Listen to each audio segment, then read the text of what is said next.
जय माता रानी दोस्तों, आप सभी का बहुत बहुत स्वागत है आपके अपने चैनल राधा कृष्ण ऑफिशियल में। उम्मीद करती हूँ आप लोग बहुत अच्छे होंगे। तो ये बताने के लिए कमेंट बॉक्स में जय माता दी जरूर लिखेगा। तो चलिए दोस्तों, आज हम इस वीडियो में सुनेंगे कार्तिक मास के चौथे अध्याय की कथा और साथ ही सुनेंगे कार्तिक स्नान की कहानी। और आज बता दूं कि करवा चौथ का व्रत भी है, संकष्टी चतुर्थी भी है।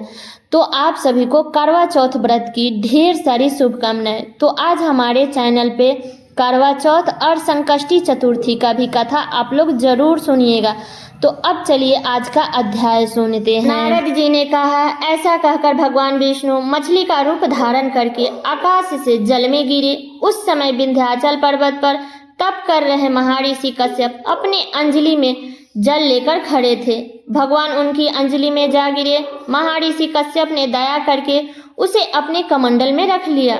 मछली के थोड़े बड़े होने पर महर्षि कश्यप ने उसे कुएं में डाल दिया। जब वह मछली कुएं में भी ना समा सकी तो उन्होंने उस तालाब में उसे डाल दिया। जब वह तालाब में भी ना आ सकी तो उन्होंने उसे समुद्र में डाल दिया। वह मछली वहां भी बढ़ने लगी। फिर भी मत्स्य रूप भगवान विष्णु ने इस शंखासुर का वध किया और शंखासुर को हाथ में लेकर बद्री वन में आ गए।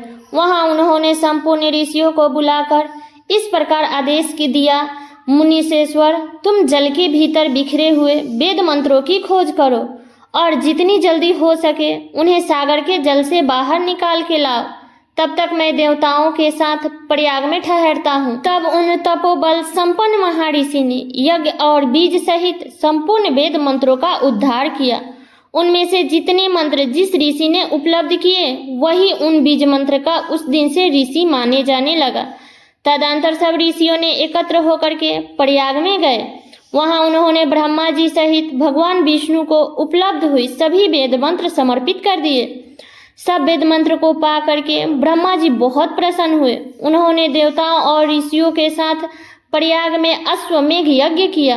यज्ञ समाप्त होने पर सब देवताओं ने भगवान से निवेदन किया, देवादिदेव जगन्नाथ, इस स्थान पर ब्रह्मा जी ने खोए हुए वेदों को पुनः प्राप्त किया है और हमने भी आपके प्रसाद से यज्ञ भाग पाए हैं।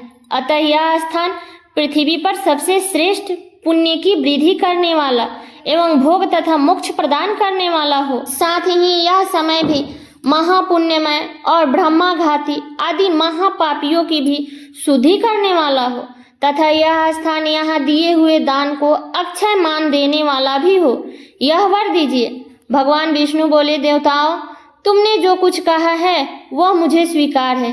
तुम्हारी इच्छा पूर्ण हो। आज से यह स्थान ब्रह्म क्षेत्र के नाम से प्रसिद्ध होगा। सूर्यवंश में उत्पन्न राजा भगीरथ यहाँ गंगा को ले आएंगे और वो यहाँ सूर्य कन्या यमुना से मिलेगी। ब्रह्मा जी और तुम सब देवता मेरे साथ यहाँ निवास करो।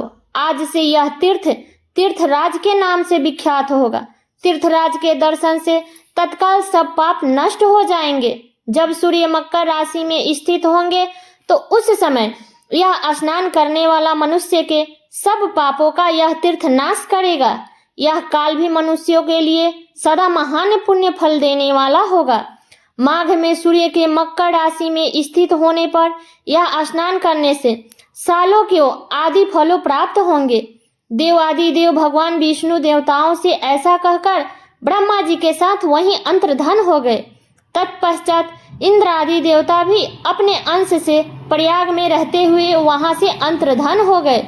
जो मनुष्य कार्तिक में तुलसी जी की जड़ के समीप श्री हरि का पूजन करता है वह इस लोक में संपूर्ण भोगों को उपभोग करके अंत में वैकुंठ धाम को प्राप्त हो जाता है। तो ये थी कार्तिक मास के चौथे अध्याय की कथा। आगे की कथा हम अगले अध्याय में सुनेंगे। अब चलिए ब्राह्मण और ब्राह्मणी की कहानी सुनते हैं। एक नगर में एक ब्राह्मण दंपत्ति रहते थे। वे दोनों प्रतिदिन 7 कोस दूर गंगा और यमुना नदी में स्नान करने जाते थे। इतनी दूर आने जाने से ब्राह्मण की पत्नी थक जाती थी। एक दिन उसने अपने पति से कहा कि हमारा एक पुत्र होता तो कितना अच्छा रहता। पुत्र की बहू आती तो हमें घर वापस जाने पर खाना बनाया हुआ मिलता और बहू घर का काम कर देती। अपनी पत्नी की बात सुनकर के ब्राह्मण ने कहा कि तूने बात तो सही कही है, चल मैं तेरे लिए बहू ला ही देता हूँ। ब्राह्मण ने कहा कि एक पोटली में आटा डालकर उसमें कुछ मोहरे डाल दे। ब्राह्मण के कहे अनुसार उसने पोटली बांध दी। पोटली लेकर ब्राह्मण चला गया। ब्राह्मण सफर के दौरान यमुना के किनारे बहुत ही सुंदर लड़की दिखाई दी। वे रेत में घर बना करके खेल रही थी। उनमें से एक लड़की ने कहा कि मैं अपना घर तो नहीं बिखेरूंगी, मुझे तो रहने के लिए घर चाहिए। लड़की की बात सुनकर ब्राह्मण मन ही मन सोचने लगा कि बहू बनाने के लिए यही लड़की उचित है। जब वह लड़की जाने लगी तो ब्राह्मण भी उसके पीछे पीछे उसके घर तक चला गया। वहां जाकर ब्राह्मण ने उस लड़की से कहा, बेटी, कार्तिक मास चल रहा है, इसलिए मैं किसी के घर खाना नहीं खाता। मैं अपने साथ आटा लेकर आया हूँ। तुम अपनी माता से पूछो कि क्या वो मेरे लिए आटा छानकर 4 रोटी बना देगी। यदि वो मेरा आटा छानकर रोटी बनाएगी तो मैं रोटी खा लूंगा। तब लड़की ने जाकर माँ को ये सारी बात बताई। माँ ने उचित है कह करके कहा कि जाकर ब्रह्मदेव से कह दो कि वो अपना आटा दे, मैं रोटी बना दूंगी। जब वह आटा छानने लगी तो आटे में से मोहरे निकली। वह सोचने लगी कि जिसके आटे में इतने मोहरे हैं उसके घर में कितने मोहरे होंगे। जब ब्राह्मण ने खाना खाने बैठा तो लड़की की माँ ने उस ब्राह्मण से पूछा, क्या आपका कोई लड़का है और क्या आप उस लड़के की सगाई करने जा रहे हैं। यह सुनकर ब्राह्मण ने कहा कि मेरा लड़का तो काशी में पढ़ने गया हुआ है, लेकिन यदि तुम कहो तो खड़ कटोरे से विवाह करके तेरी बेटी को अपने साथ ले जाऊं। तब लड़की की माँ कही, ठीक है। तब ब्राह्मण देव इस पर लड़की की माँ ने लड़की के खड़ कटोरे से शादी करके ब्राह्मण के साथ भेज दिया। ब्राह्मण ने घर आकर कहा, रामू की माँ, दरवाजा खोलकर देखो, मैं तेरे लिए बहू लेकर आया हूँ। ब्राह्मण की पत्नी भीतर से ही बोली, हमारे तो कोई बेटा बेटी नहीं है, तो बहू कहाँ से आई है। तब ब्राह्मण बोला कि दुनिया तो ताना मारती ही थी, आप भी मारने लगी। तब ब्राह्मण ने कहा कि तू दरवाजा खोल करके तो दे। तब ब्राह्मणी ने दरवाजा खोला तो सामने में बहू को खड़ी देखा। तब उसने बहू का स्वागत किया और आदर सत्कार किया, अंदर ले गई। अब जब ब्राह्मण अपनी पत्नी के साथ नदी स्नान करने जाता तो पीछे से बहू घर का सारा काम करके और खाना बनाकर रखती थी। वह उनके कपड़े धोती थी और रात में हाथ पैर भी दबाती थी। इसी तरह बहुत दिन बीत गए। ब्राह्मणी ने अपने बहू से कहा कि बहू, कभी भी चूल्हे की आग बुझने मत देना और मटके का पानी कभी खत्म मत होने देना। परंतु एक दिन चूल्हे की आग बुझ गई। यह देखकर बहू घबरा गई और भागी भागी अपने पड़ोसन के पास गई और कहा कि मेरे चूल्हे की आग बुझ गई है, मुझे थोड़ा सा आग चाहिए। मेरे सास ससुर सुबह 5 बजे से गए हुए हैं, वे थके हुए घर आएंगे, इसलिए मुझे उनके लिए खाना बनाना है। यह सुनकर पड़ोसन ने कहा कि तू बावली है, तुझे यह दोनों मिलकर पागल बना रहे हैं, इनका कोई पुत्र नहीं है, ये निसंतान है। तब बहू ने कहा कि ऐसा मत बोलो, इनके बेटे तो बनारस काशी में पढ़ने गया हुआ है। इस पर पड़ोसन ने कहा कि यह तुझे झूठ बोल करके लाए हैं, मेरी बात सच मानो, इनके कोई बेटा नहीं है। अब बहू पड़ोसन की बात में आ गई और कहने लगी कि आप ही बताओ मैं क्या करूं। तब पड़ोसन ने कहा कि करना क्या है, जब तुम्हारे सास ससुर आए तो उसे जली हुई रोटियां बनाकर दे देना और बिना नमक की दाल बना करके दे देना। खीर की कड़छी दाल में और दाल की कड़छी खीर में डाल देना। पड़ोसन ने उसे अच्छे से सिखा पढ़ा दिया। फिर जब उसके सास ससुर घर आए तो उसने ना तो उनका आदर सत्कार किया और ना ही उनके कपड़े धोए। जब उसने सास ससुर को खाना दिया तो सास बोली, बहू आज रोटी जली हुई क्यों है और दाल भी अलोनी है। तब बहू ने पलट कर कहा कि एक दिन ऐसा खाना खा लोगे तो कुछ बिगड़ नहीं जाएगा तुम्हारा। सास ससुर को खड़ी खोटी सुनाकर वह फिर से पड़ोसन के पास चली गई और बोली कि अब आगे क्या करना है। तब पड़ोसन ने कहा कि अब तुम 7 कोठों की चाबी मांग लेना।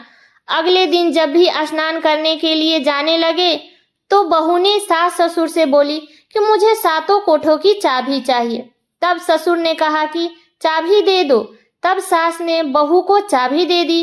सास ससुर के जाने के बाद जब बहू ने दरवाजा खोले तो देखा कि किसी कोठे पे अन्न भरा है, किसी में धन भरा है, किसी कोठे में बर्तन पड़े हैं।